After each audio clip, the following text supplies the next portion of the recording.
Hi good morning. सीधा सौदा के आज के इस मंडे एडिशन में आप सबका स्वागत है। एक इंपॉर्टेंट हफ्ता हमारे सामने खड़ा हुआ है और इस हफ्ते का आगाज इन ग्रीन होगा। एसजीएक्स निफ्टी 1/4% के उछाल के साथ इस समय कामकाज करता हुआ। तो वीक ऑन वीक तो पिछले हफ्ते बढ़िया गेन्स मिले। बढ़िया मतलब back to back second week था जब 1% निफ्टी उछाल दिखा रहा था। फ्राइडे का सेशन जरूर थोड़ा सा प्रॉफिट टेकिंग का था, थोड़ा सा लैकलस्टर कामकाज हुआ, पर शायद वो अप ट्रेंड वापस कंटिन्यू होगा, इस तरह के इंडिकेशंस आ रहे हैं। हालांकि यूएस की जॉब्स रिपोर्ट मजबूत थी। मजबूत रिपोर्ट मतलब थोड़ी दिक्कत आनी चाहिए थी, पर ऐसा कुछ हुआ नहीं। यूएस की खुद बाजार इंटरडे लोस से बढ़िया रिकवर करके गए स्ट्रॉन्ग नवंबर जॉब रिपोर्ट के बावजूद। उस पर आगे पिच पे जाएंगे, डिटेल पे तो उस पर उतरेंगे, हम लोग बातचीत कर लेंगे। और तमाम इंपॉर्टेंट इवेंट्स हमारे सामने खड़े हैं। क्रूड रिलेटेड अनसर्टेनिटी, क्रूड उछल भी रहा है। $87.5 पे ब्रेंट इस समय कामकाज करता हुआ। आज शाम को एग्जिट पोल्स आने, वो गुजरात हिमाचल इलेक्शंस के, और 3 दिनों की क्रेडिट पॉलिसी की आज से शुरुआत। वो एमपीसी मीट पॉलिसी तो खैर वेडनेसडे को आएगी, वो एमपीसी मीट की शुरुआत होनी। काफी सारे इवेंट्स लगे हुए हैं हमारे सामने, और उस बीच एटलीस्ट ग्लोबल क्यूज सपोर्टिव बने हुए। एशिया में ग्रीन में कामकाज और कुछ हैंगसेंग जैसे मार्केट्स तो खैर अच्छी तेजी दिखाते हुए आपको नजर आएंगे। ऐसे में जरा पिच का कैमरा प्लीज वो जूम इन करिएगा, हमारा जो स्पेशल कैमरा हमने खरीदा है। लाइए स्क्रीन पे, ये आ गई पिच। अच्छा, ये ऊपर से नीचे आता है, ये मैंने ध्यान नहीं दिया था कभी। ये स्टेडियम की स्पॉन्सरशिप भी ले लेते तो कुआं जैसा दिख रहा था स्टेडियम। इसकी स्पॉन्सरशिप ले लेते तो काम हो जाता थोड़ा सा और।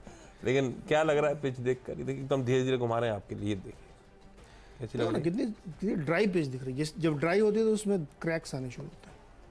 पर ड्राई पिच तो अच्छी होती है, क्रैक्स आना फिर वो स्पिनर इनर का फायदा नहीं, वो टेढ़ी मुड़ी जाएगी बॉल। आप इतना जूम इन करके देख रहे हो इसलिए आपको दिख रहा है। अदरवाइज बॉल अभी थोड़ी दिखेगा। जब बहुत नजदीक जाओगे तो क्रैक, जैसे हाथ के लकीरें दिखती हैं आपको अगर आप इसको उससे देखो। पर फिर हम लोग पता है हमारे वो गोबर से ऐसे करते हैं तो उससे फिर क्रैक नहीं आते, लीप देते हैं। आप लोग थोड़े उसमें क्रैक नहीं आते, मिट्टी में आते हैं। इसको लिपवा दिया जाएगा। देखो पिच बहुत बढ़िया है। लीपो चाहे ना लीपो। और यूएस वालों ने तो मान लिया है कि हमको बढ़िया पिच पे खेलना है, जॉब रिपोर्ट कैसी भी है। जॉब रिपोर्ट वाकई बहुत नेगेटिव है, मतलब खूब नौकरियां मिलने तो नेगेटिव कैसे होगा। अब ये बड़ा बड़ा विचित्र सा विडंबना चल रही दुनिया भर में कि वो लोग सप्रेस करना चाहते हैं, लेकिन वो उछल उछल के आ रही। 2,63,000 नए जॉब क्रिएट किए गए।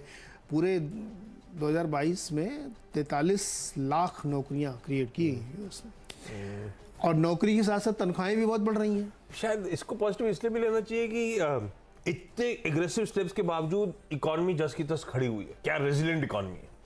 हाँ, ये भी बात सही है। अभी कुछ पॉजिटिव सोचना पड़ेगा ना। नहीं, पॉजिटिव तो मैं पॉजिटिव मैंने सोच लिया। इन्फ्लेशन गिर रहा है, और पॉजिटिव बताएं आपके लिए बहुत अच्छी खबर है। अब आप जो है रोलेक्स की घड़ी खरीद सकते हैं। 15% दाम गिर गए उसके। ये इंटरेस्टिंग है ना। उसका जो सब डायल 50 इंडेक्स होता है गिर गया एकदम। 2022 में इतनी तेजी से गिरा है। तो अगर आपको 40 लाख वाली घड़ी लेनी तो उसमें 15% कम कर लो आप। 40 लाख में 15% कम, ठीक है। और ये सीधे से 4 साल की तनख्वाह प्लेज कर दो। हाँ एकदम। या घर गिरवी रख के आप 1.5 करोड़ वाली घड़ी, वो मुंबई में कहाँ है? सारी घड़ियां सस्ती हो गई हैं। मतलब बहुत लोग, मैंने एक्चुअली ये फील गुड फैक्टर है, जो कर भी नहीं सकते उसको लेकर भी उत्साह। किसी एक व्यक्ति ने मुझे बताया कि मुंबई में घड़ियां नहीं मिल रही हैं। रोलेक्स की घड़ी आप लेने जाएंगे तो है ही नहीं मार्च से पहले। इतनी डिमांड है, इतनी डिमांड है, ये फैक्ट है। मार्च से मैं पहले उस दिन वो आपका केवाईसी में मैनेजमेंट से इंटरेक्शन सुन रहा था कि कलेक्टर जिस भाव पे खरीदी उससे ऊपर बिक भी सकती है भाई साहब। अरे यही तो मेरे लिए सरप्राइज था। मैंने उनसे पूछा तो उन्होंने कहा कि आज 4-5 साल रखो, उससे महंगे में बेचोगे आप। तो कोई और एक फंड मैनेजर आए थे, उनसे मैंने बात की तो उन्होंने कहा कि घड़ी मिल नहीं रही मार्च से पहले। अगर आप रोलेक्स लेना चाहते हो तो मार्च के बाद मिलेगी आपको। आज एकदम खुशखबरी आ गई, दाम गिर गए तो अब मिलेगी। अब इसको आप इंटरप्रिटेशन ये भी करिए कि जो अमीरों वाला सेगमेंट है ना, प्रीमियम, वहाँ पे भी दाम नीचे आ रहे हैं। तो खैर पिच बहुत बढ़िया है, और हमें लगता है कि मिड कैप में बढ़िया रैली बनेगी। दिसंबर महीना बहुत अच्छा होता है ग्लोबल मार्केट के लिए, तो इसीलिए आज हमने जो है मिड कैप पर फोकस किया है। ठीक बात है। अब मिड कैप क्या सब मिक्स्ड है। हाँ, ये है कि मिड कैप स्टॉक सही सारे निकल आए, ऐसा कोई रीजन नहीं सोचा था मैंने कि मिड कैप पे ही फोकस करूंगा। लेकिन जो टीम है उसमें लार्जली ग्रीन वाले मिल रहे थे, खबरें ढूंढने की कोशिश थी मेरी। तो मुझे एक चीज बहुत अच्छी लगी, कैनरा बैंक, आपने पढ़ा उसका कैनरा बैंक का? कैनरा बैंक को bankers bank of the year award मिला है ग्लोबल बैंकिंग समिट में, जो लंदन में हुई थी। और कहा जाता है ये बैंकिंग स्पेस का ऑस्कर होता है। ऑस्कर मिल गया। बैंकिंग वाला इस अवार्ड को ऐसे कैटेगराइज करा जाता है बैंकिंग इंडस्ट्री के लिए। ओके, वो भी केनरा बैंक। कैनरा बैंक को मिला। वैसे कैनरा बैंक में कुछ चीजें सरकारियों में, कई सारे सरकारियों में बदल रही, नॉट नेसेसरी कैनरा बैंक, लेकिन कैनरा बैंक के लिए उनका वो जो नया ब्रांच का कंसेप्ट आया है, कैंडी या कुछ है, वो इनका जो ऐप आया है A1 या AI ऐसा कुछ करके आया है, वो डिजिटल में। मैं पहले मुझे लगता है डिजिटल ऐसा कुछ चैलेंज नहीं है, सब ऐप बना लेते हैं अपनी।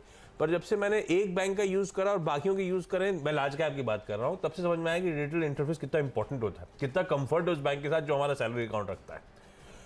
तो अब मैंने रियलाइज किया कि कैनरा बैंक वगैरह का वो जो तारीफ हो रही है, तो कई सारे रीजंस होंगे अपने आप को इवॉल्व जो कर रहा है। खैर, ये सब अपनी जगह, वो अवार्ड का कुछ स्टॉक पे फर्क नहीं पड़ता है। वो बहाना मिल गया मुझे कि एक अच्छा सरकारी बैंक अच्छा टूल पकड़ रहे हैं। फ्राइडे को जरूर थोड़ा सा कंसोलिडेशन में गए थे, आई एम होपिंग वो अपने अप ट्रेंड रिज्यूम करेंगे, लेकिन सरकारी बैंक से ज्यादा कुछ चुनिंदा सरकारी बैंक हैं जो पोर्टफोलियो होल्डिंग के टाइम पे कंफर्ट देते हैं। कोई दिग्गज SBI, कोई बैंक ऑफ बड़ौदा, कोई कैनरा बैंक, सिंगल आउट कर सकता हूं मैं, जो कंफर्ट उस लिहाज से देते हैं। तो बाकी वो छोटे छोटे जो स्टॉक्स थे वो बहुत उछल गए, हो सकता है और अप ट्रेंड कंटिन्यू हो। अगर वहां पे मुनाफा बांध रहे हो तो, और सरकारी में एक्सपोजर रखना है, तो कुछ चुनिंदा सरकारी बैंक जो फंडामेंटली ज्यादा स्ट्रांग फुटिंग पे है, उनकी तरफ चैनलाइज किया जा सकता है वो पैसा। वो खैर आपका इन्वेस्टमेंट इंडिपेंडेंट एडवाइजर आपको एडवाइस देगा। पर कैनरा बैंक एक सरकारी बैंक लेने का मौका मिला उस, और बताने का मौका कि यार बढ़िया अवार्ड जीता इस बैंक ने, इसलिए कैनरा बैंक को रखा, इन ग्रीन रखा है, इसमें कोई शक ही नहीं है। अब बाकी चैलेंज मूड कैसा रहता है स्टॉक्स का, वो अलग बात सरकारी बैंक्स का। आयन एक्सचेंज को रखा क्योंकि इंडियन ऑयल कॉर्पोरेशन से आयन एक्सचेंज ने एक ऑर्डर बैक करा है। 350 करोड़ प्लस का ये ऑर्डर इस कंपनी को मिलता हुआ। दरअसल इंडियन ऑयल कॉर्पोरेशन की पानीपत रिफाइनरी में जीरो लिक्विड डिस्चार्ज प्लांट ही खड़ा करेंगे, 16 महीने में वो काम पूरा करना है। ठीक है, ऑर्डर बैक करा है। स्टॉक वैसे बहुत अच्छा मूव दिखा चुका है एक्सचेंज का, लेकिन इन दिन रखते हैं इस ऑर्डर की न्यूज पर। महिंद्रा फाइनेंस को, M&M फाइनेंशियल सर्विसेज को मैं इन ग्रीन लेके चल रहा हूं। नवंबर मंथ के अपडेट्स आए, मंथली अपडेट आए, और अपडेट डिसेंट है। डिसबर्समेंट्स में नवंबर के महीने में 4,500 करोड़ का आंकड़ा, जो साल दर साल 75% का उछाल। और ईयर टिल डेट डिसबर्समेंट जो है, अब नवंबर को ऐड कर दूं तो ईयर टिल डेट मतलब अप्रैल से लेकर नवंबर तक 31,050 करोड़ रुपए कर दिए, 99% का year on year jump. Collection efficiency पिछले नवंबर से इस नवंबर के बीच का दिया है, इंप्रूव हुई है, 94% वाली 96% पे आई है। तो एटलीस्ट नवंबर अपडेट से कोई कंप्लेंट नहीं, इसलिए ग्रीन रख रहा हूं। लेकिन फ्राइडे को अच्छे मूव्स ऑलरेडी एंजॉय कर रहा था M&M फाइनेंशियल सर्विसेज, आपका NBFCs कई सारी, उसमें M&M फाइनेंशियल 4% ऊपर था। तो कितना प्रीएम्प्ट करा लोगों ने उस आउटकम को, इस नवंबर अपडेट को, ये कहना मुश्किल है, इसलिए जरा वॉच आउट करेंगे। हो सकता है खुलने के बाद थोड़ा सा प्रेशर आए अगर ऑफलोडिंग हो रही हो, लेकिन अपडेट को लेकर कंप्लेंट नहीं। मुझे लगता है ब्रोकरेजेस भी आई एम श्योर इस अपडेट पे जब रिपोर्ट्स आएंगी तो थम्स अप ही आना चाहिए। M&M को ग्रीन, M&M फाइनेंशियल को ग्रीन रखना। मैं फाइनेंशियल ले लिया अपनी टीम में। आपके में भी था क्या? मुझे चेंज करना पड़ेगा। नहीं, मैंने पहले ही रख रखा था। मैं तो जब रिपोर्ट आई तो मैंने कहा ले लिया। नहीं, मैंने तो रिपोर्ट आ गई, क्या पॉजिटिव है? बहुत पॉजिटिव, बस 260 वाट की टारगेट है। चलिए मैं दूसरा ढूंढ के लाऊंगा अभी एक और। तो अच्छा, मेरी टीम में शुरुआत में 2 है, एक रेमंड। ये अच्छा हुआ मैंने पहले बोल दिया, तो आप बोलते तो मैं तो मेरा नुकसान है। तो मैंने देखा तो उनकी पहले 6 में तो नहीं है, नहीं तो गड़बड़ हो जाता। ब्रेक के बाद वाले में तो चेंज करना इजी रहेगा। रेमंड और कल्याण ज्वेलर्स, देखिए कल्याण ज्वेलर्स देखिए 100 रुपये से ऊपर चला गया बहुत दिनों बाद, और रेमंड में न जाने क्या हुआ है, शुक्रवार को 17-18% ऊपर गया था। हमने रेमंड से एक बात भी की थी KYC में, शादियों वाला जो सीरीज चल रही थी उसमें, तो उनके जो CFO साहब थे अग्रवाल जी, बहुत ही ज़बरदस्त बुलिश थे वो, कि ये सीज़न बहुत अच्छा जा रहा है, बहुत लोग आ रहे हैं और कपड़े वपड़े सिलवा रहे हैं। वो बता रहे थे कि ससुर अपने दामाद को लेके आता है सूट सिलवाने। तो हमने कहा आपका तो मेंस वाला है, लेकिन अब सासू जी अपनी बहू को लेके आएंगे तो उनके लिए भी शुरू करिए ना लहंगा वहंगा। तो बोले हाँ, लेकिन अभी हम लोग मेन पे फोकस, क्योंकि उनके यहाँ अब इनका तो एथनिक वेयर भी आ गया है, अब वो एथनिक भी चमक रहा है, but ethnics only for main है अभी। ये रेमंड तो हमेशा से, तो बड़ी टैगलाइन ही वही थी ना, कंप्लीट में। हाँ, तो मेन फोकस्ड ही है हमेशा।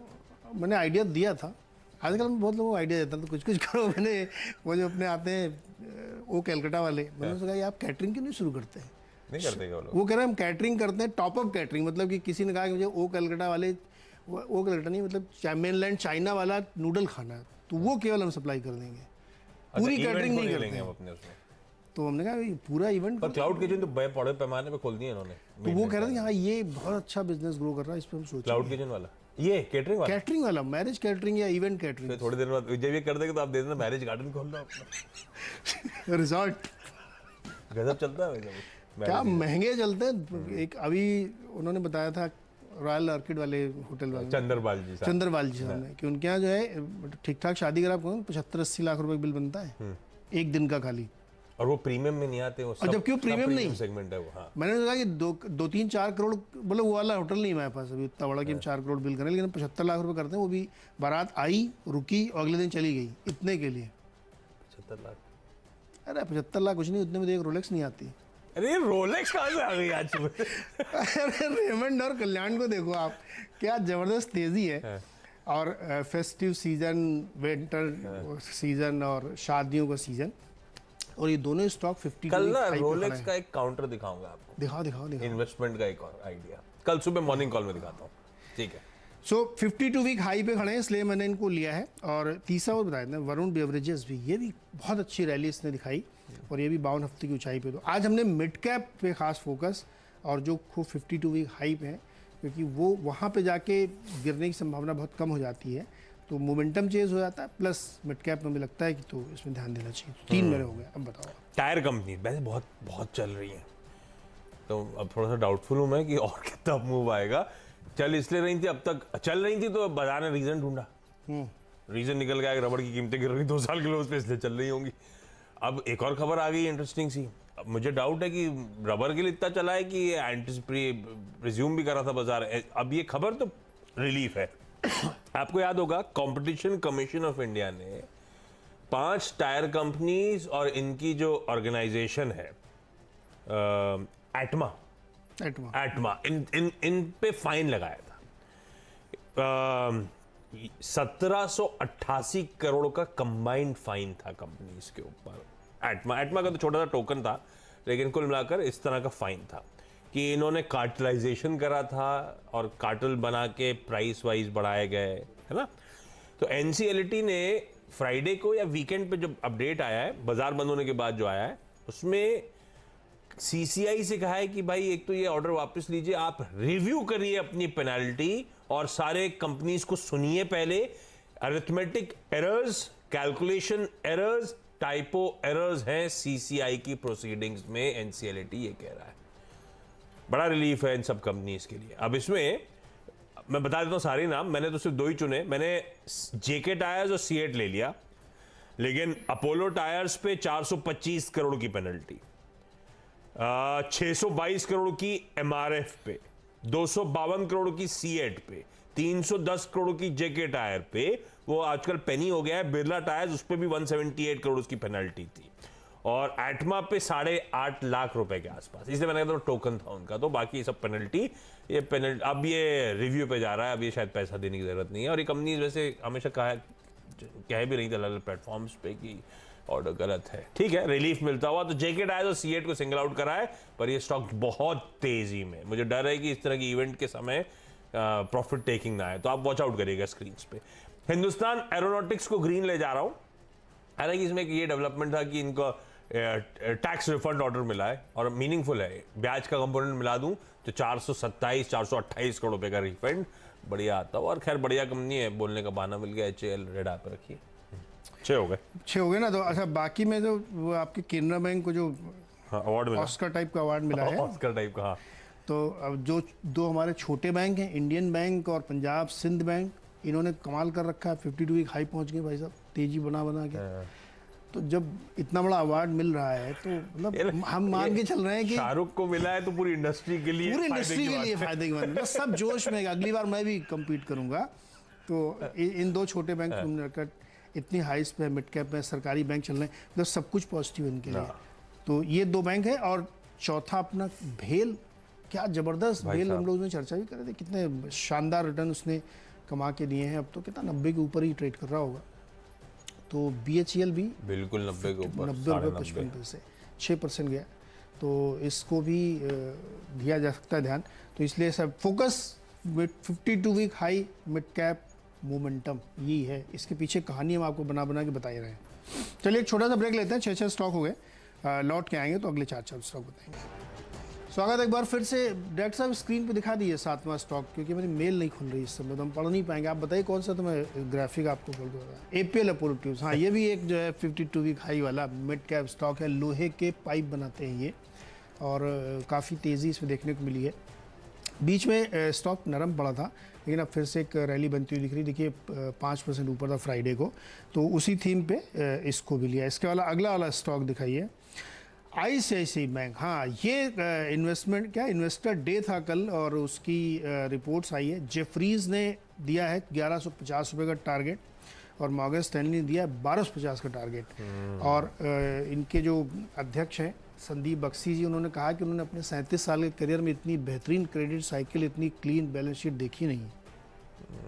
तो इससे ज़्यादा क्या कहें। कोटक महिंद्रा साहब भी कहीं बोल रहे थे, उन्होंने बहुत ज़बरदस्त, उदय कोटक साहब जानते हैं लोग कोटक साहब कि कोटक महिंद्रा साहब पब्लिक